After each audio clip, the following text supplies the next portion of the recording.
Just to introduce myself a bit more, I'm a research associate with the University of Tasmania. And I'm working for an organisation called the Australian Antarctic Programme Partnership. So we're a partnership between a bunch of different Australian institutions, including the university, but also the Australian Antarctic Division and other government bodies. So trying to draw together researchers from a whole range of different institutions to answer Antarctic science questions. The work I'm presenting today is really a collective effort. I've only contributed a part of it.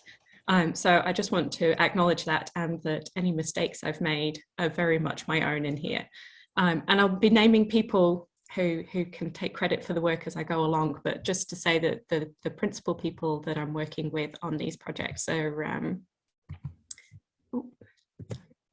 Sarah Thompson, who's also working at AAPP with me, Ben Galton-Fenzi from the Australian Antarctic Division, Irina Vankova, who's just left BAS and moved to Los Alamos, and Keith Nichols at BAS as well on these topics. So I gave a subtitle of integrating field measurements into a model intercomparison. It was an ambitious title, and I'm not saying that we've achieved that, but I'm hoping to present some work today which might be steps forward to being able to achieve that. So I know not everybody here is as familiar with Antarctic ice shelves as I am, so I'll start out with quite an extended background on kind of Antarctic melt to catch everybody up. And then there are two projects that I want to talk about, looking at different aspects of this kind of attempt to draw field data into a model and comparison. So first, looking at field data and how we can draw that together into a coherent and useful data product. And then secondly, looking at a model into comparison that's underway at the moment. And I'm just going to talk about how we can use field data to inform that, or how we're thinking about doing that, and also how the model and comparison itself might be able to inform future field campaigns. So just to introduce basal melt of Antarctic ice shelves. So this is a little schematic of ice flow from the interior of Antarctica. It flows out towards the edges of the continent, and about 80% of the ice in Antarctica drains out to the coast through these floating ice shelves. So the ice shelves floating on the surface of the ocean are where basically almost all of the mass from Antarctica is lost to the ocean, and that happens through iceberg carving and through basal melting. So the basal melting is happening where the ice is sitting in contact with the ocean. That accounts for a little over 50% of the mass lost from Antarctica, depending on exactly what time period you look at. And I'll just throw in a note here that, of course, once the ice is floating, any mass loss that happens from those floating ice shelves isn't directly significantly changing sea level. But by thinning an ice shelf, you reduce its capacity to kind of buttress and hold back flow from the interior of the ice sheet. So as we thin ice shelves, the flow from the interior out towards the ocean can accelerate. So that's one reason why we find it important to understand basal melting, and also to be able to project it into the future. So basal melting is a complex process in Antarctica. It's driven, or it can be driven, by a number of different water bodies and different properties. So it can be very variable, both spatially and temporally. So the key controlling factors that drive basal melt are the thermal driving, the difference between the ocean temperature and the ice temperature. But one key point to note here is that the freezing point of water is also pressure dependent. So as you can see on the, hang on, I'm just going to try and get a pointer. There we go. So you can see on the left-hand side here, the pressure melting point of seawater, or the melting point of seawater, changes as you go down to deep pressure. So at the deepest parts of an ice shelf near the grounding line, the melting point is much lower than it would have been at the sea surface. And so that means that melt can be driven at quite high rates at the grounding line by water that wouldn't have melted ice at the surface. I'm going to mention a few different kind of water bodies around Antarctica throughout the talk, so I'll try and introduce them now. It's a complex little diagram, but some of the key water masses that we get around the continent, first of all, is shelf water, which has a lot of water entrained from the freezing of sea ice. So as sea ice, or as the sea surface freezes to form sea ice, it rejects a lot of brine, and we end up with very cold and salty water sitting on the continental shelf and potentially entering the ice shelf cavity.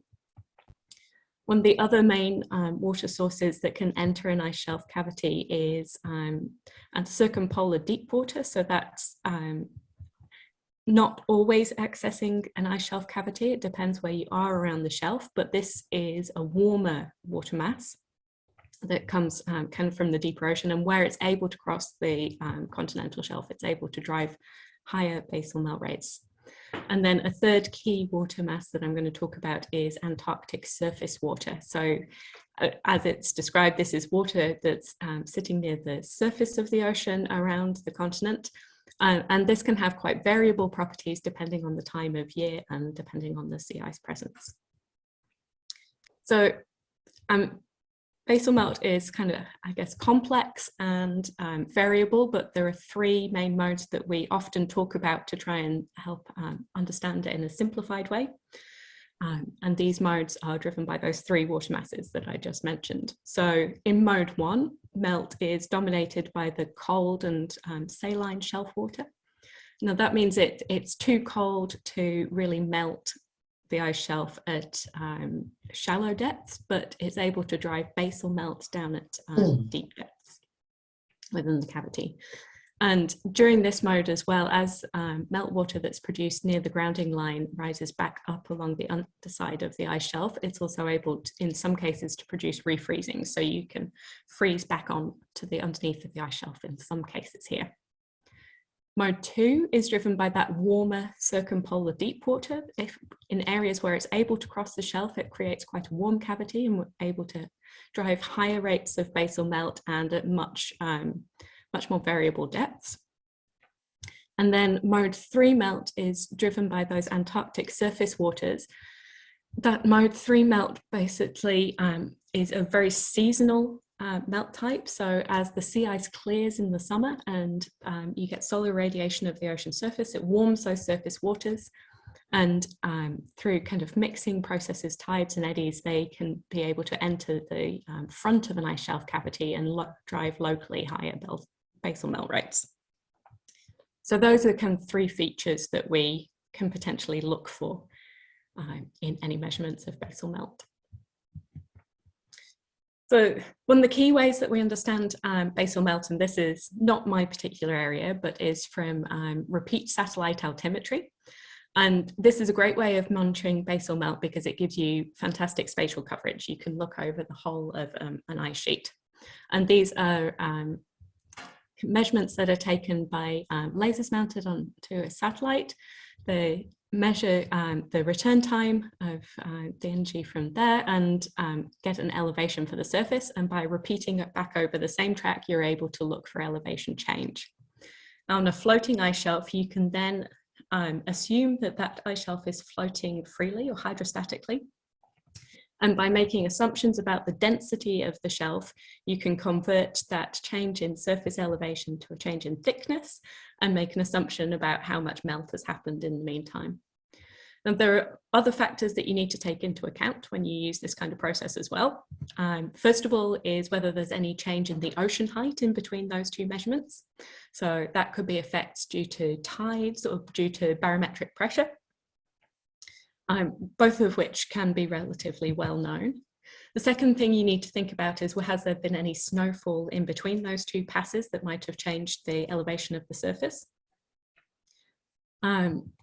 Again, that's normally backed out using models, so there are some assumptions when you're trying to take into account that effect.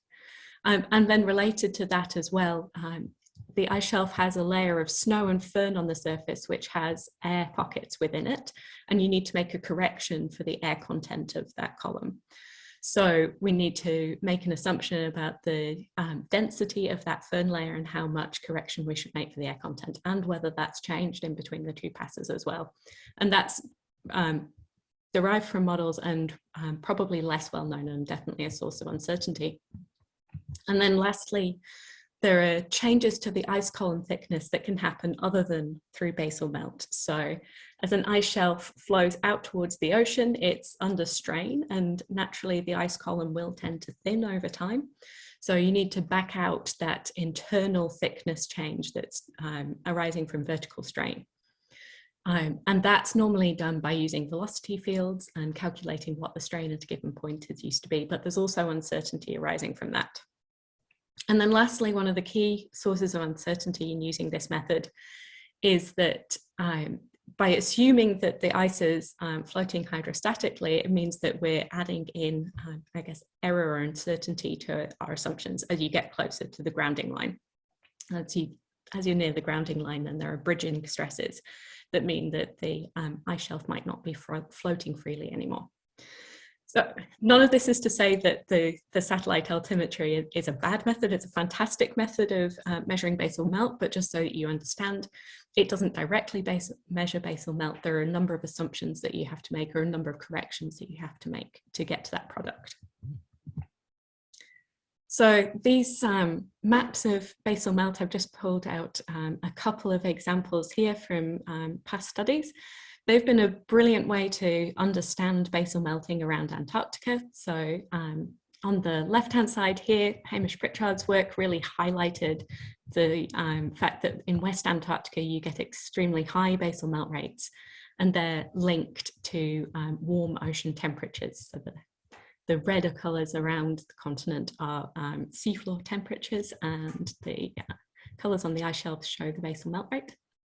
And similarly, you can pick out some of the processes or modes of melt that I was talking about before in maps as well. So in this map from Eric Rino, you can see, again, high basal melt rates in West Antarctica, in areas where circumpolar deep water is able to access the continental shelf. You can also see regions with very high basal melt rate at the very deep grounding line. That's an example of mode 1 melt, where you've got a cold, dense shelf water that's still able to drive some melt, really at the deepest parts of the grounding line. And you can also see in some areas, places where there are patches of high melt near the ice shelf front, which are likely to be mode 3, driven by Antarctic surface water. So these maps of melt already give you an awful lot of information. But really, one of the things that we want to know most is how melt's going to change over time. And that gives you a lot more information about what's going on oceanographically. So the work of Spatial has been able to answer some of those questions. So Spatial's put together a couple of years ago now, but a data set that uses multiple different satellite altimeters to get a really great temporal coverage over about 20 years. And he's been able to kind of make a composite data set that gives basal melt rates over time. So this here is one of the figures from his paper, just showing sector by sector how basal melt has been changing, I guess to look for change at a continental scale. But you can also do that for ice shelves on their own, and also for individual areas of ice shelves as well, which is a really powerful tool then for looking at basal melt. So just a couple of examples from his paper that I've pulled out here, again highlighting how different modes of melt might be behaving differently. So this is from the top one from the Filchner ice shelf. In blue, we have mode 3 melt driven by Antarctic surface water with one kind of pattern of change over time, and a very different pattern of variability for the mode 1 melt driven by dense shelf water nearer the grounding line. And similarly on the Amory ice shelf, there's different variability depending on whether you're looking at mode 3 melt near the front or mode 1 melt near the grounding line. And then the third example pulled out there is mode 2 melt driven by circumpolar deep water around the Amundsen Sea. So satellite data, I guess, is providing really interesting ability to look at temporal variability, even on that scale. of different modes of melting over smaller areas. Another example of that is a paper by Fernando Paulo from 2018, where he was able to link changes in the surface elevation of ice shelves with an oceanic El Nino index. So again, using this time series of melt from satellite altimetry and able to understand more about oceanic processes from that. And then the last thing that I wanted to really draw out about the importance of these time series is just how valuable it is to have a really long time series, or as good a length as you can achieve. And so this is one of the values of the satellite altimetry, because they've been able to pull out a kind of 20-year time series. And this again is work from Fernando Paulo. So looking at the long time series, you can see variability and a kind of long-term trend. The red trend line was looking at the trend from the time period from a previous paper, just looking at one altimeter ISAT. And you can see that the conclusions you might make about long-term behavior of an ice shelf are very different depending on the length of time series you look at. And if you look at these shorter 5-year snapshots, you might get, in some cases, a slightly misleading idea about what the trends in behavior might be. And that's something that I'll jump back to later on. So there's a lot that you can gain from satellite altimetry, but those ocean-driven melt processes that I talked about before, they don't just change on these kind of slightly longer timescales. So the satellite altimetry can give a really great idea about interannual trends, but it's not as brilliant at looking at shorter-term trends. So in some cases you can get seasonal variation, but it's in some cases hidden within those uncertainties that I talked about. And so I guess, add to that data is how I see it being used. There's real value in putting out field instrumentation still. So that field instrumentation can potentially validate satellite data and check that they're getting some of those values right for basal melt, and to validate what they're doing. But also it's able to give you measurements of basal melt rate at much higher temporal resolution. And so you can look for processes that weren't possible at all within the satellite data. And so the specific instrument that I'm going to talk about is an autonomous phase-sensitive radio echo sounder called an AP-RES. So they were developed by British Antarctic Survey and UCL a little while ago now, with the specific intention that they'd be used for monitoring basal melt on ice shelves. They're autonomous, so these radar are sitting on the surface of an ice shelf and sending out a burst of chirps every few hours, measuring the ice thickness and kind of sending that back. The instruments, they're able to run for a couple of years, measuring every few hours, autonomously without revisit. They're designed to be low cost and lightweight and easy to deploy into the field. With the hope that there'd be then good coverage of ice shelves that way. So on the right-hand side is an example of some of the output from one of these instruments. You can see that you get, I guess, a return in amplitude from the internal layering. The amplitude decreases as you go down through the depth of an ice shelf, and then you get a very strong return from the base of the ice shelf where it's in contact with seawater.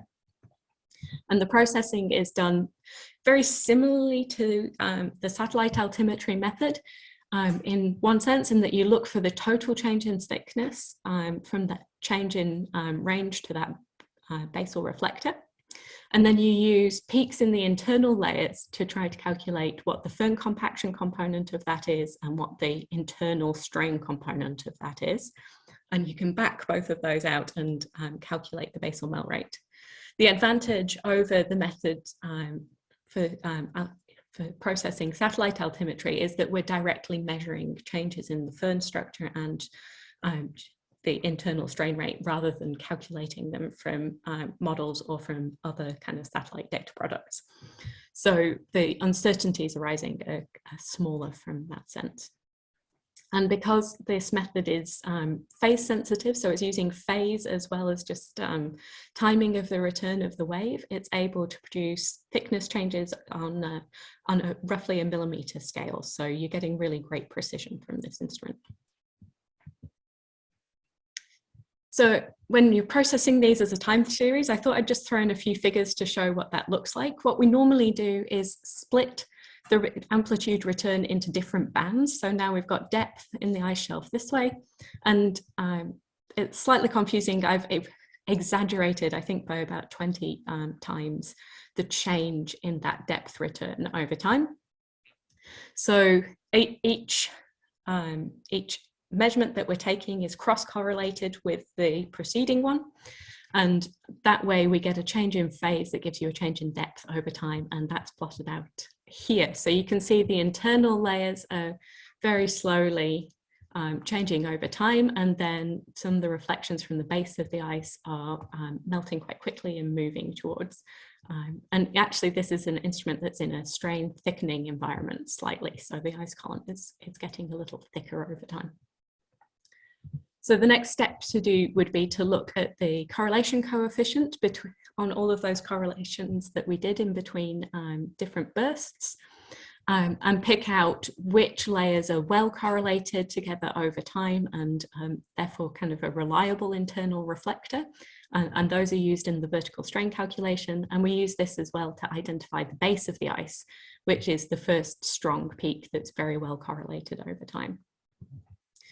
We fit generally a linear trend through each of those internal layers, which looks a little bit like this. So this is the rate of displacement over time in each of those depth bands. And then by putting a fit through all of those, we can calculate what the vertical strain component and the firm compaction component combined should look like, extrapolated to the base of the ice, and take the difference to where we actually saw the base of the ice moving. And this difference gives us a melt rate.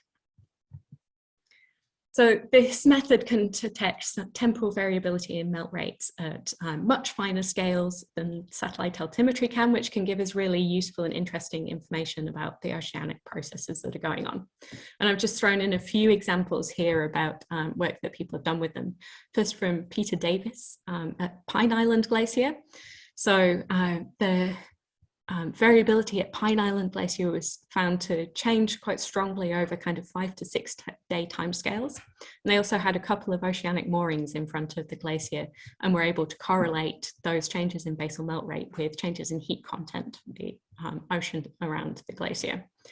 And looking at this variability and change in ocean heat content, they were able to conclude that the variability here was largely driven by changes in wind-driven transport of water masses across the continental shelf. Sinan Sun also has a paper from an instrument put out on the Roy Baudouin ice shelf, and here they were able to observe a really interesting and very sudden change in basal melt rates at the beginning of winter.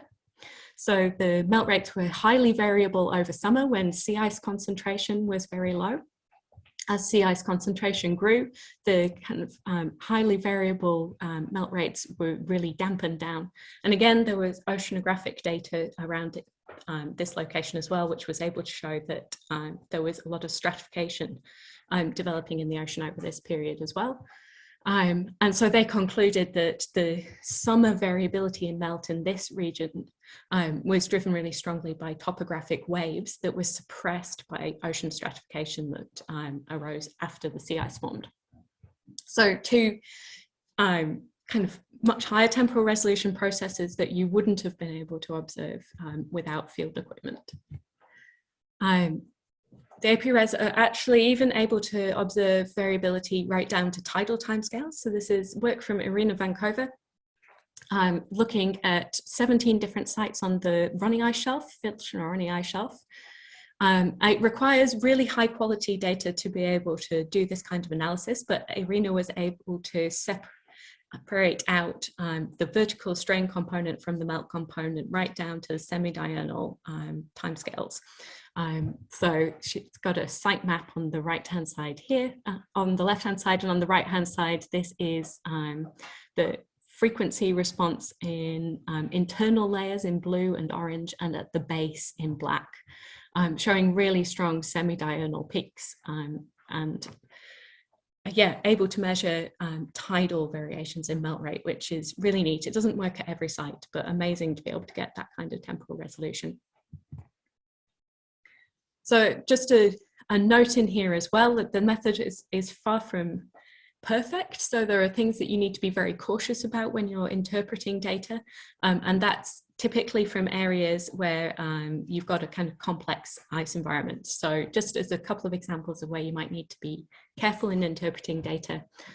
We had instruments out on the Totten Glacier a few years ago, and some of those instruments sat over regions of the ice shelf that had a very complex basal environment. Each of these parabolas is evidence of basal crevassing, and one of our instruments sat very close over the top of a basal crevasse.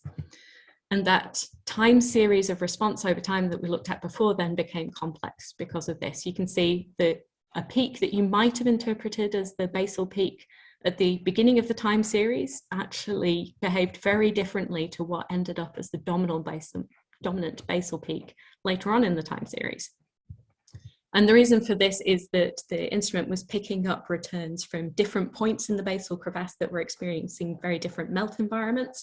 And that was really changing significantly the shape of the basal return over time. So that's one thing to be cautious about in interpreting them. The second is that you need to be careful about the setup of an instrument. We've had a couple of instruments where the signal was clipped. So this is the raw return from the instrument over time. You can see the kind of lowest attenuation setting, the signal ends up clipped here in red. And this is a profile then of amplitude over range. And by clipping the signal, you can end up with a very different amplitude return, which then can create artifacts in your processing, kind of misrepresentation of the vertical strain rate as well. So definitely need to be careful to make sure that your signal is being captured properly. And then the third thing that's worth being a little bit cautious about is thinking about that vertical strain environment. So the example I showed you before was from data we had on the Amery ice shelf, which is relatively simple. We were able to assume that the strain rate was constant over time and that we had a linear strain rate through the column of the ice, but that isn't always true. And the processing becomes a lot more complex. If you think your strain rate might be changing over time, then you need to come up with some more complex processing strategies. And similarly, the strain rate isn't necessarily linear with depth. So in some cases, if you're getting some flexure or bending of the ice shelf close to a grounding line, you might end up with, say, a quadratic response in the vertical strain rate. We can put a different type of fit through and account for that, but it can be a little bit more challenging to do in really thick ice shelves because you tend to lose coherence in the signal in the bottom part of the ice column, which makes it very difficult to do a good fit. So there are a few situations where the data can be challenging, but there's an enormous amount of potential for these instruments to be able to give kind of a detailed insight into oceanic processes that wouldn't be achievable through other means. So that introduction went a lot longer than I intended it to, but I hope it was interesting. On to the work that we're actually doing. So we have two big projects going on with contributions from AAPP at the moment. The first of these is called Necklace. So it was developed by Keith Nichols, Hugh Core, and Paul Brennan in 2015. And the aim of this project is to collate a coherent data product using AP-Res data from ice shelves all around Antarctica. So it was kind of envisaged when the equipment was initially developed and they could see the utility of it, and we're aiming to create a circumantarctic data product within 5 years. We've run over that slightly, but we're aiming to make progress on it now. So other people to acknowledge from this project, Irina Vankova and Craig Stewart are really the people who've done the majority of the code development and have been able to drive forward all of these fantastic processing methods we have.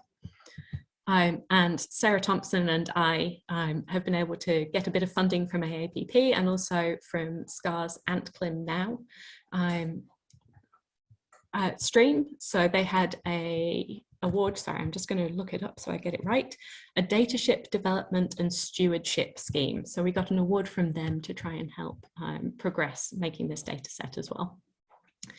So what we're aiming to do is to gather up data from deployments of AP-Res that have been done by international groups all around the continent to come up with a standardized processing method for those and a standardized data format and be able to share them in a way that's useful for satellite remote sensing groups and also for modeling groups to be able to use for, I guess, comparison and for validation.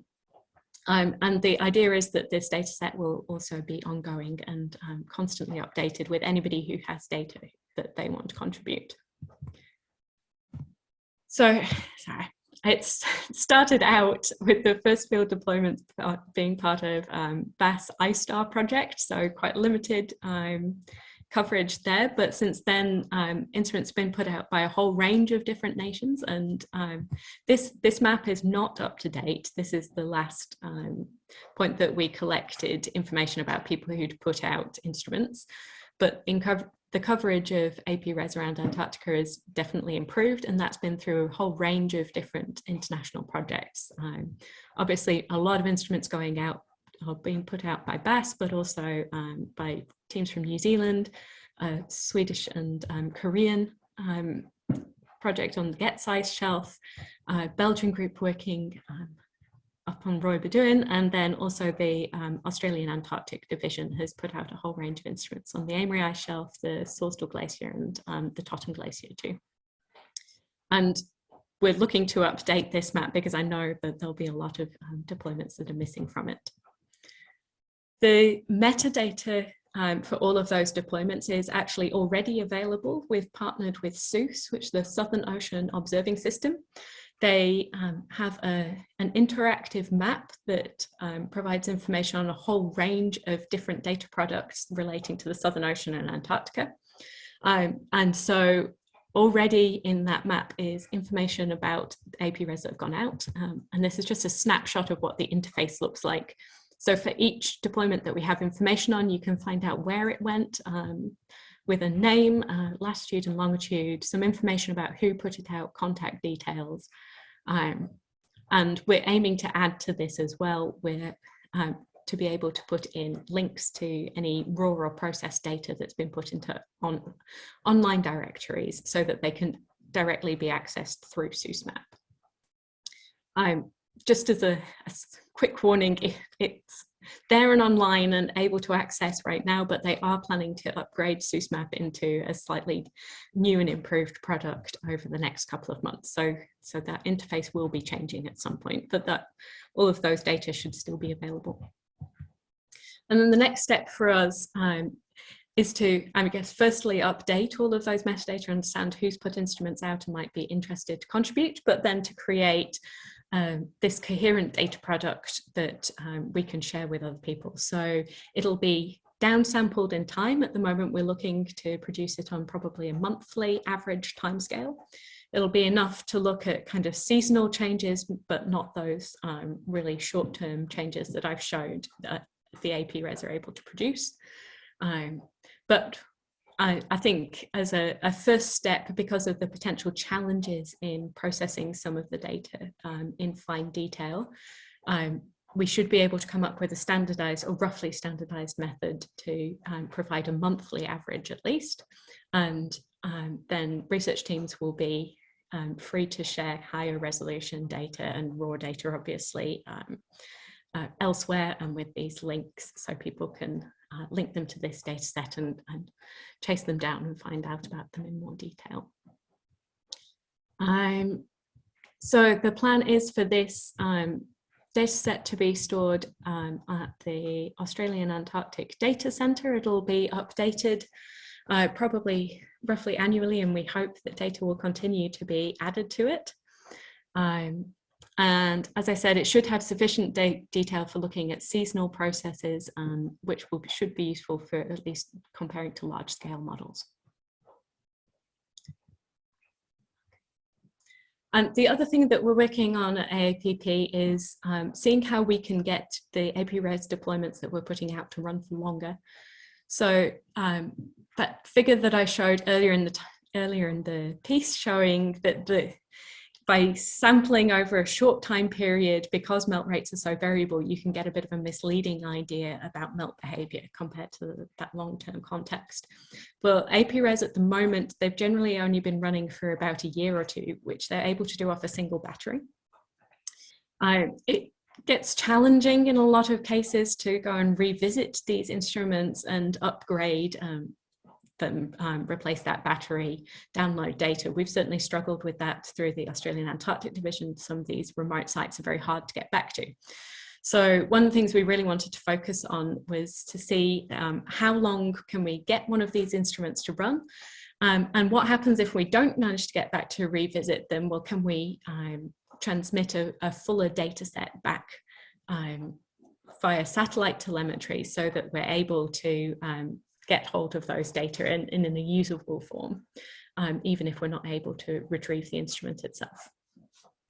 So as part of that, Sarah Thompson at AAPP is kind of our field program leader. James Newlands is an electronics engineer we've hired to help with this work. James has just put out a prototype instrument near Casey Station in the Antarctic Territory. There we go. So this is his prototype instrument. So instead of running off a single battery, this has now got solar power to help recharge those batteries over the summer. We've also added in a GPS, so they're useful to be able to look for changes in velocity and understand the kind of a little bit about the ice dynamics in the area you're looking at and what strain environment you might expect to find there. So you can see if there's a really big tidal range, then you can maybe think it's freely floating. If it's subdued, maybe you're in a grounding zone, that kind of information.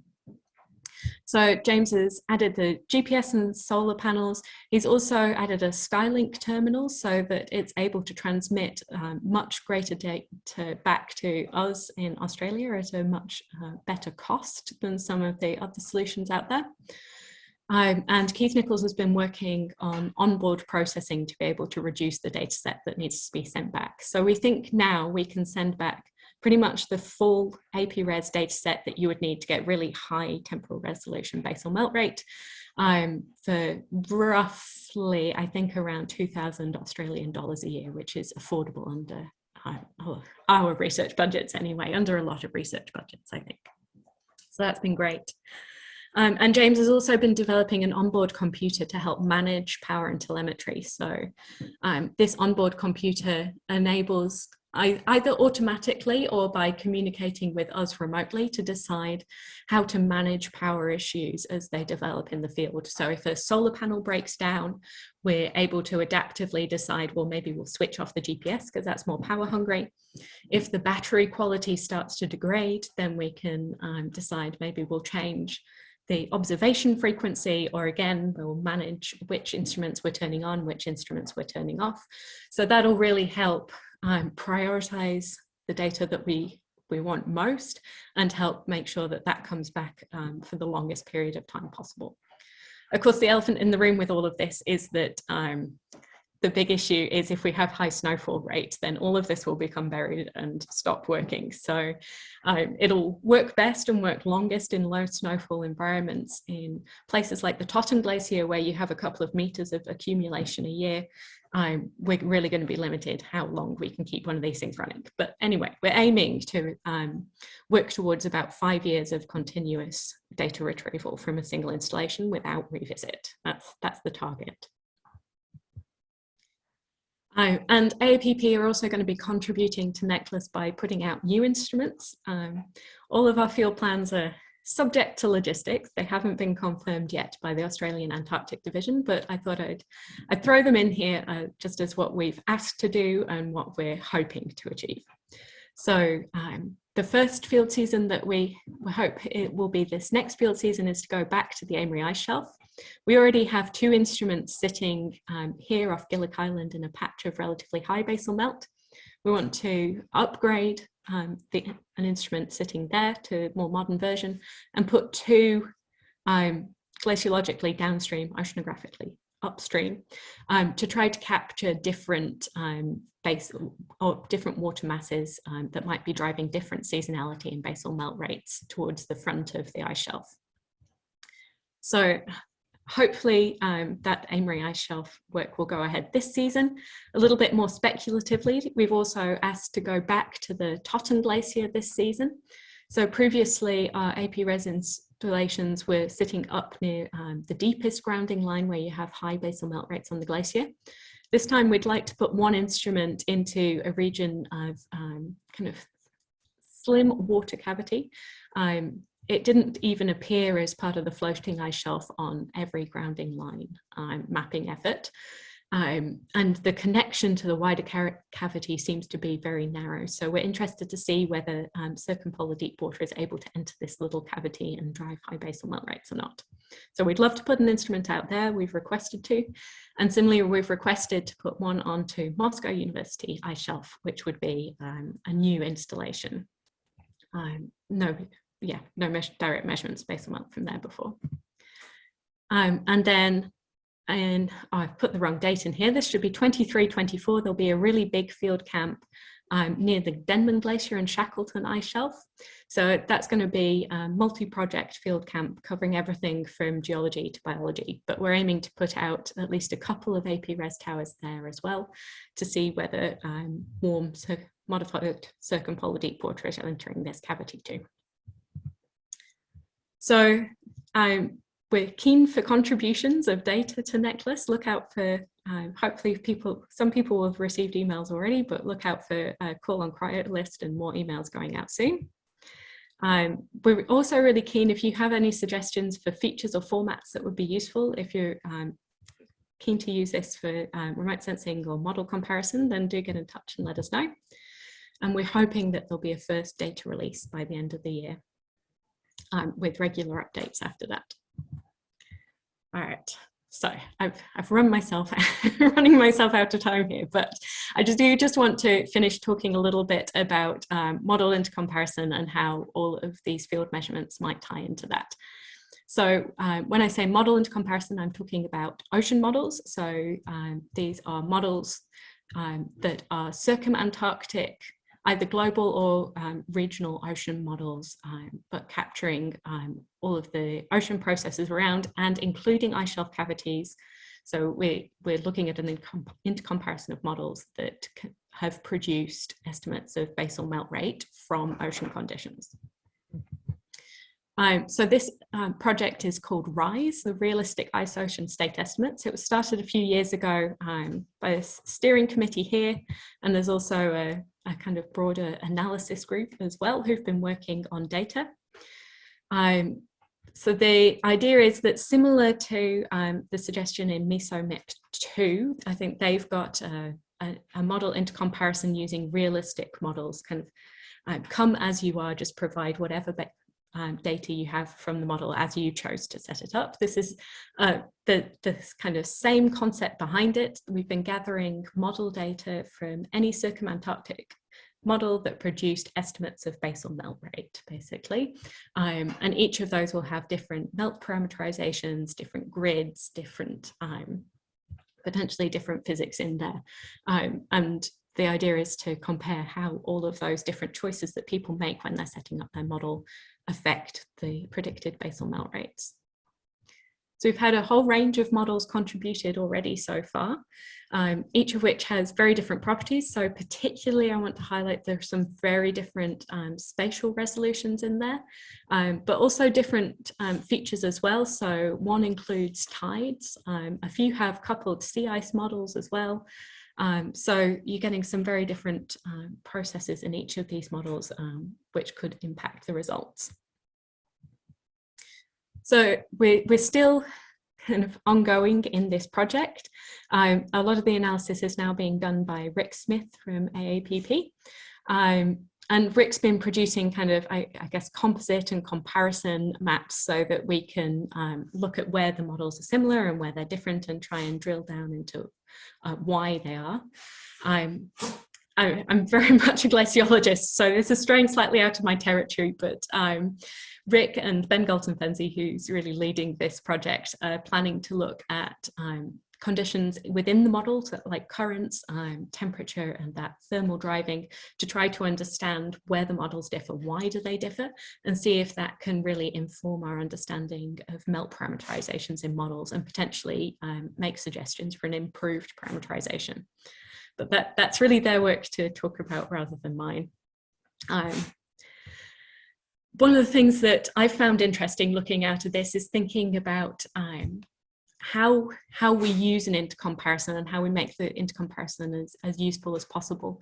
And so one of the challenges when you're comparing output from these is the just hugely different spatial resolution of the different models. So these are our lowest resolution and highest resolution models sitting next to each other, and you can see it would in some ways be completely unfair to try to compare the melt just straight out of these two, because they're doing very different things and achieving very different things, and you wouldn't expect melt at a 30-kilometer resolution always to match melt at a 2-kilometer resolution.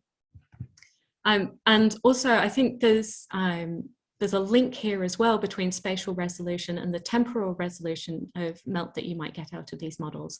So for example, the coarsest resolution models aren't able to resolve eddy processes properly that might be able to inform how heat's transported into the cavity. So the processes that each of these models are representing might also differ, or will also differ, depending on the spatial resolution too. So caution needed, I think, sometimes when just straight comparing these models together. But there's an interesting question in there as well about how you use this information to its best advantage. So one of the advantages here as well, because we're taking, unlike MESAMIP 2, a circumantarctic approach, so we're hoping to examine melt on all of the ice shelves. MESAMIP 2, I think, is just taking out a couple of examples. It should allow us to look at the full range of different melt processes, so all of those different modes of melt I talked about before. So just as an example here from the Amory ice shelf, we have satellite data from Spatial again, and one of our intermediate resolution models, COCO, was contributed by Kazuko Ohaya. So the Amory is a great example of a place to look at these things, because we've got mode 1 melt down at the very deepest grounding line. So high melt rates there. We've also got refreezing along one flank of it, so we're able to look at whether models are able to capture refreezing or not, and also mode 3 melt driven by Antarctic surface water at the front as well. So I'm hoping to look at a whole range of different modes of melt using this intercomparison. But talking about how we integrate things, I think there's a great utility here in how we use the field data that we're collecting through Necklace to inform this intercomparison. We're not there yet. That's one of the steps that we're planning to do down the line, but I did just want to highlight one example from the Amory ice shelf. So this is one of our AP-Res instruments that went out. So the lines in blue are from actually 2 AP-Res instruments close by, and just one of them down on the bottom panel. But on the top panel, comparing to the satellite time series over time, you can see that the AP-Res are producing much higher temporal resolution than the satellite time series, but broadly comparable melt rates. On the bottom panel, comparing to the highest resolution ocean model that we have in our intercomparison, we're able to look at temporal variability within the model, and can see that the model, at least compared to the 3 years of AP-Res data we have, actually has a little bit of different seasonal cycle. So the model has an earlier seasonal minimum in melt rates compared to the observations, where the minimum tends to happen later in winter. And so I hope that these kind of temporal insights from APRES are able to understand a little bit deeper about model dynamics, which processes may be included, which processes may not be working perfectly. And then similarly, we're really keen to try to use the model intercomparison to inform our future field seasons as well. So the first thought that we had about this would be to look at a measure like standard deviation. So this is a standard deviation between all of the modeled melt estimates that we have, and potentially target regions where the models disagree the most and try to get a handle on basal melt rates in those regions and understand what processes are going on, which models capturing them, why do they disagree. That might be something that satellite data does really well. I mean, don't forget the maps of melt produced by satellite data are actually really very effective. So another potential tactic here might be to look at temporal variability over time within each of the models to try and pick out where do we expect melt rates to be most variable, and maybe target field installations in those regions as well. So we're hoping to be able to produce some products from this model intercomparison that might be able to inform where to target future field campaigns. And just as another potential concept here, we've got within each shelf mapped out the standard deviations. So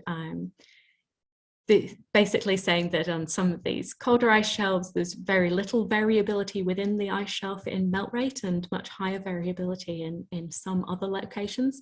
And that might be useful as an indicator of how many instruments do you need to put out to sample an ice shelf effectively.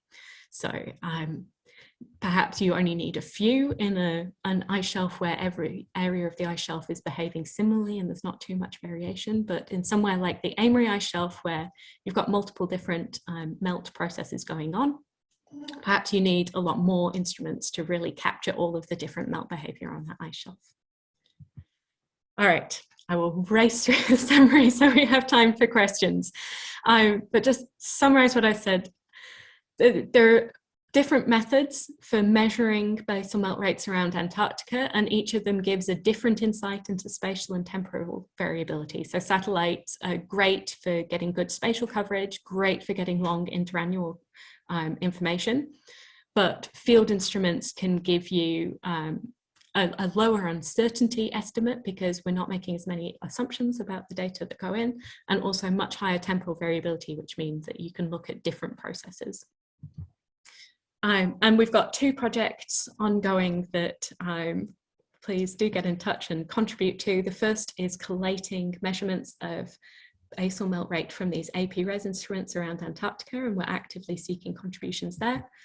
And then secondly, we've got a model intercomparison project that's slowly ongoing called RISE, and we're hoping to be able to integrate field measurements into that in future. And if anybody has any insight into that, that would be very welcome as well. So, thank you. So apologies, I probably went a bit long, Toby. Well, thank you very much. Let me just give everyone, thank you for a fantastic talk. So you've had up to 49 viewers on Facebook, amazingly. More viewers for the first time ever on Facebook than in the Zoom. And we have a question from Facebook. So while everyone here is thinking of questions, if you want to indicate on the chat if you have a question and we can ask Sue, I will read the one from Mark Curran on Facebook, who's referring back to your, I think, your graphs of the satellite measurements and the trend lines. So he said the satellite era is very short and variability can mask a trend, which is exactly what you pointed out. Do you know of any measurements that we can make in ice cores that could be used as a proxy for melt rate back through time with a view to producing longer time series? That's a great question, and it's one I've never thought about before. My initial reaction is no, I can't think immediately of a way to do that. You can put things into a very long context using some kind of offshore sediment samples. You can get some ideas about kind of ice shelf extent and potential cavity conditions. Yeah, I'm not aware of any methods that help bridge that gap between kind of 20 years of satellite observation and kind of longer back to paleo, but it's definitely worth thinking about further. Melt is harder than surface processes in a lot of cases because you're losing all of the material that kind of would have stored information. So any questions from, so let me just see, I think that was probably Julia. Do you want to unmute yourself and then Roger? Sorry, I got that in the wrong order, but let's have Julia first. Okay, sure. First, thank you. I really enjoyed your presentation very much. I just had a question about something you said just a couple slides ago when you talked about the standard deviation in melt rates between different systems and the need for some that have the greatest variability will need more instrumentation. And when you were saying that, you cited Amory, I think, as the example. But it looks like Thwaites and Pine Island stand out as having much more standard deviation in their rates there. And so I just wondered if you wanted to comment on that. And is that true that they stand out as much more variable? And do they need much more instrumentation? Thank you. So, yeah, you're absolutely right. They are more variable and probably for different reasons. So the first thing that I had meant to do, and we ran out of time to do, was to scale this by melt rate. So this is the absolute standard deviation, and that means that a 10% change in melt rate on an ice shelf with really high basal melt gives you a much higher standard deviation than a 10% change in basal melt rate on an ice shelf with low basal melt rate. So it's skewed basically towards. Understood. That's what I was wondering. Thank you. Yeah, but there is, beyond that, there's something to be said here as well, which is that one thing we do know from previous studies is that places like Pine Island and Thwaites do have really high variability over time in melt. And so I think that's one thing that we're potentially pulling out here. And it doesn't necessarily indicate that there's a different process going on. I'd be really interested to put a lot of instruments out on one of them and see if they all change in the same way, because I suspect that's what's going on, that as you get a pulse of warm water entering the cavity, the whole ice shelf pretty much will start melting higher, and you're getting kind of the same response within the cavity, which would then definitely not be true at the Amory ice shelf. We know that different areas of the ice shelf there are changing over very different timescales, and that you get actually opposite seasonality in melt deep in the cavity compared to near the front. So yeah, I guess it depends not just on the standard deviation here, but also on whether you expect the temporal change to be coherent or not across the ice shelf. Thank you. Roger, you had a question. Do you want to unmute yourself? Yep. Thanks, Davey, and thank you very much, Sue. It's great to hear about these big sort of continuous monitoring data collation projects. Yeah, memories of even the WWSSN and the IRIS network for global seismology and all the good stuff that brought. The thing that particularly caught my eye was when you were showing the APRES data and narrating the great things that you get out of it. The two other things I thought were interesting were the actual decay rate right through the ice. I mean, absolute classic exponential decay when you showed it on a linear scale and a straight line in the dB scale. Does anybody collate those? Because obviously it tells you something about the Q star rate for radar in the ice. And whether or not with that fantastic, oh, lovely, that's great, yeah. Whether or not the actual bed return wavelet tells you anything about the actual thin bed conditions at the base, or whether you're just thinking about an isolated horizontal planar interface and what that tells you and so on. Yeah, so answering the first Sorry, part. I'm speaking as a seismologist who's blundered into radar, so. No, that's great. It's always really nice thinking about these things in different ways, because I very much view them as a tool rather than thinking too much about the data itself. The first part, I don't know much about how useful those kind of internal layers might be to people. We haven't this sounds bad. We haven't told anybody where to store raw data or to store it. Most field campaigns, there are data storage requirements that come from the logistics provider. So we're assuming people who are putting out these instruments are generally archiving raw data that would quickly work back to this. And part of that data collection process will be to gather up information about where those raw data are stored. We don't have the ability to do all of that storage ourselves. So I guess the quick answer to that is yes, I am very much hoping all of those will be available, and certainly all of the Antarctic deployments, all of the Australian deployments, it will be available, but it's up to the individual field team. In terms of the bottom return, generally when we're processing, we're assuming that we have kind of a horizontal flat planar surface, and that our first return is just from directly underneath the instrument, and there's no complexity in shape.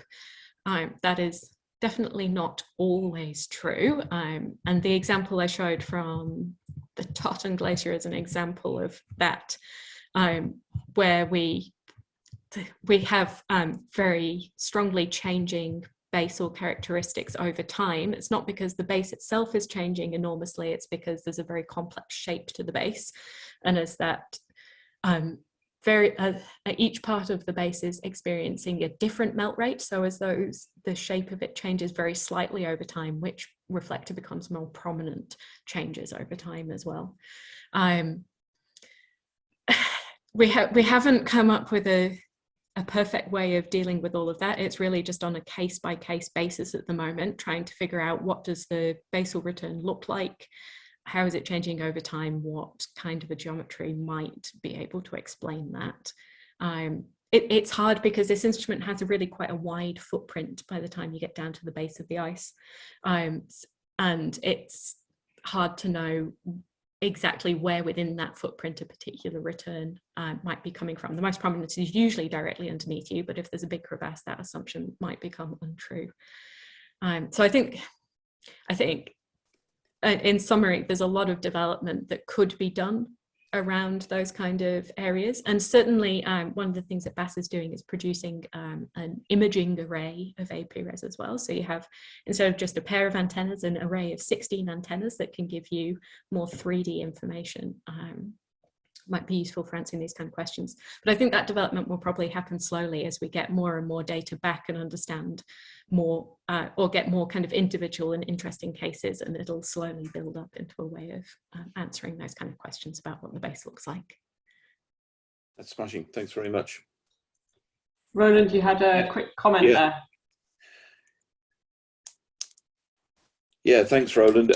I think the comments is self-explanatory. Just point out to seismologists that ice temperature is a strong control on radar attenuation.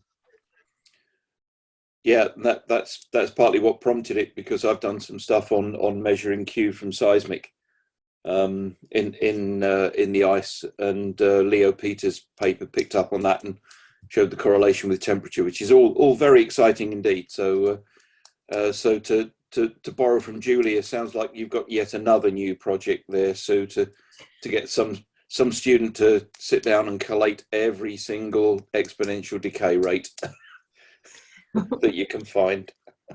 Yeah, definitely. Smashing. Thanks very much. Okay, I see that we're thinning quite rapidly as we move past the hour. Are there any last questions for Sue, or is everyone needing to move on? It looks to me like we're out of questions there. Yes, so huge thank you for a fantastic talk, Sue. It was really brilliant. Yeah, congratulations also on the huge audience on Facebook. I don't quite know what's driven that, whether it's it's better to watch your phone on Facebook if you're up really early than and you have a huge audience in Tasmania. I don't know. Anyway, thank you very much indeed. That was fantastic. Really, really enjoyable. And thank you so much for getting up in the dark for us. You're welcome. Thanks, David. It's a pleasure. See you again soon. Bye.